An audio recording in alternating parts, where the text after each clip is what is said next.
Everyday Life with Guardsmares, Chapter 13. Honor Bound's point of view.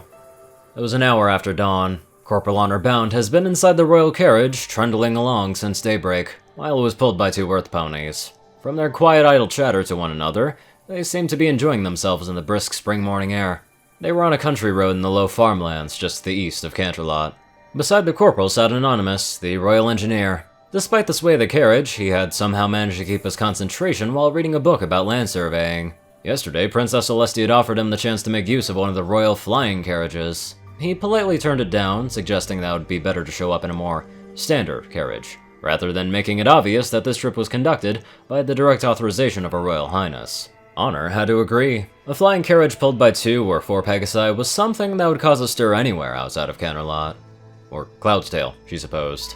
As Anonymous had explained to her, the idea was to start with a mine inspection, under the pretext of examining the damage, and would only deliver the summons if there really was evidence of Galloway Bitsmount's criminal thrift.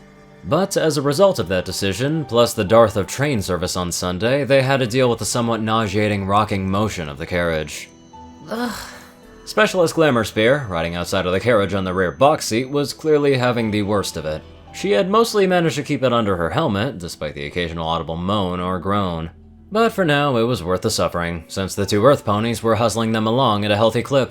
However, once they reached the foothills just before Bitsmount, Honor figured it would probably be faster and more comfortable for her to just get out and walk. The third member of their detachment was somewhere up above, high in the sky. Upon reflection, it was pretty incredible how long she could stay up there with all that armor on. Honor hadn't really had the opportunity to work with too many Pegasi from the Armored Corps. Earth ponies made up by far the bulk of that group in the Royal Guard, and even unicorns were more common than Pegasi. With a loud clap, Anonymous shut the book in his lap and sighed, closing his eyes. Is everything alright, sir? He folded his hands on top of the book. Just second-guessing myself, Corporal. If I'm wrong about what's going on, then this trip could wind up being a complete waste. That was a change. Yesterday he seemed so certain. Even if it isn't corruption, sir, surely after a collapse, an inspection should be warranted, correct? Oh, there's no doubt that it's warranted. I'm just concerned that I've projected the greed and deceit of my world onto this one. The Royal Engineer opened his eyes and turned to look out the window at the fields rolling by. Equestria seems like such a friendly and honest place by comparison. She couldn't be sure if his assessment was made because he simply didn't know about the hidden flaws of equestrian society, or if his homeworld really was that bad. Either way, it wasn't really very encouraging. She wondered if she should say something. However, before Honor could make a decision, there was a flutter of wings above them, and Sparkshower appeared next to the corporal in the window. She glided along the side of the carriage, the Pegasus's bronze armor glinting in the morning sun.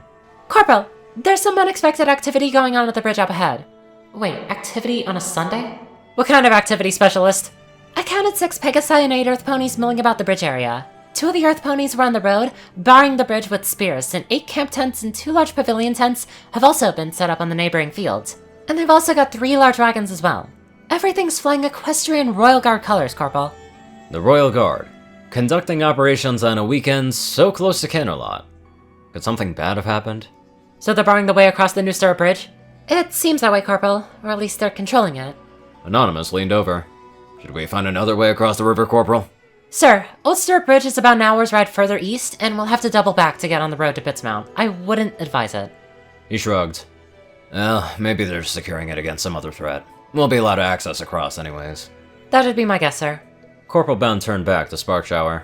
How far are we from the bridge? It's just over the next hill, Corporal Bound. Should I get back into the air? Yes, but stay within earshot. She saluted noisily, clanging her sabot into her helmet before flopping herself up and out of sight. As the carriage pitched back to climb the hill, Honor leaned ahead to get a better view out of the front window. All she saw was dirt at first, but once the carriage dipped forward as it crested the rise, she could make out the objects of Sparkshower's report. Yeah, they're flying equestrian Royal Guard banners, alright. And a lot of them, too. It even looks like they've decorated the sides of the roads with ribbons and pennants. The Royal Engineer pulled back the side curtain and leaned up against the side of the carriage wall to peer ahead out of the window. Well, sounds like some ponies throwing a party. The carriage rolled along undisturbed, passing the decorations and coming alongside the tents. Eventually, though, the carriage drew to a stop, as the draft ponies found their way forward, barred by 2 guards. Honor could hear some kind of discussion going on outside, but it was far too faint to make out. Excuse me a moment, sir. Anonymous nodded, and she opened the door and quietly exited the coach. What was a discussion seemed to have gotten a bit heated. Look, buddy, we got a carriage full here. Why do you care who's inside? This is a public road, for Celestia's sakes! The guard pony shook his head and stood his ground. Sorry, sir. I have my orders. No pony passes without identifying themselves. No exceptions. Honorbound cleared her throat, and both spear ponies turned to size her up. In the name of their majesties, Princess Celestia and Princess Luna, clear the way for the Royal Engineer of Equestria. The two guards' colts looked at each other. What, the Royal Engineer? Yeah, better go get the LT. After a quick affirmative nod, the ones at the right returned the gesture before dashing off towards the tents and pavilions in the nearby field. Just a moment while we clear your passage with our commanding officer. Their carriage pullers didn't seem very impressed. Oh, now you goofballs are gonna get it. Yeah, barring away for a member of the royal court? Jeez. But the guard's pony stood resolute, spear still barring the way. There was a loud fluttering of wings, accompanied by a hurried gallop. 6 Pegasi, dressed in light equestrian royal guard armor, quickly landed on the road before their carriage, accompanied by the spear pony on hoof. One of them, a white Pegasus with a brilliant blue mane, spoke up loudly enough for everyone to hear. My name is Lieutenant Killfeather, and I'm in charge of the situation here. If the Royal Engineer wishes to cross New Stirrup Bridge, let him stand forth. Honorbound's eyes narrowed. Their uniforms appeared genuine, and she felt like she'd heard the name Killfeather before. Behind her, she heard the carriage door open as Anonymous climbed out and stepped up beside her. By appointment of their majesties Princess Celestia and Princess Luna, I am Anonymous, Royal Engineer of the Court of Equestria. Lieutenant Killfeather smiled. It gives me great pleasure to make your acquaintance, sir. He stepped forward, looking Anonymous in the eyes. But you shall not pass New Stirrup Bridge without either giving battle or rendering up a token of your cowardice. Instantly, Honor reached for her spear, pulling his 2 pieces out of its holster on her flank, and snapping them together in one clean motion. Killfeather completely disregarded her move to arm herself and returned back to his assembled group of Pegasi who had hunched down into an aggressive posture. Even the spear ponies had turned their weapons on them. For this is a pas de sabot, a passage of hoof, sir, and no noble pony may pass without honoring the ancient rights of this hastilitude. Dude, what if Anonymous just accidentally awesome? That'd be freaking wicked. I'm actually wondering if this is going to be a literal fight or something else. Because who knows, maybe it'll make a complete 180 and be a cuddle session. Anyways, let's get on to our sturdy and reinforced donators. Top donators: TacoCat598, Peter Coltard, J Tintman, Darkside, Ponyman, and Gauntlet.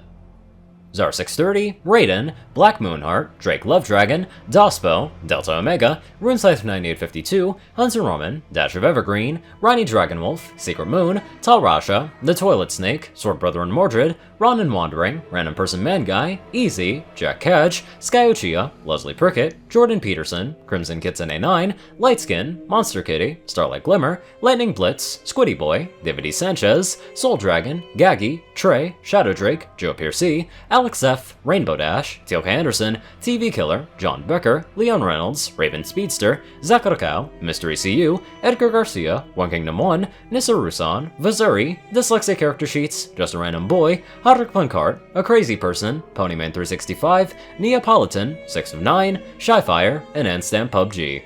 Thank you all very much for watching this video, and live life to the fullest.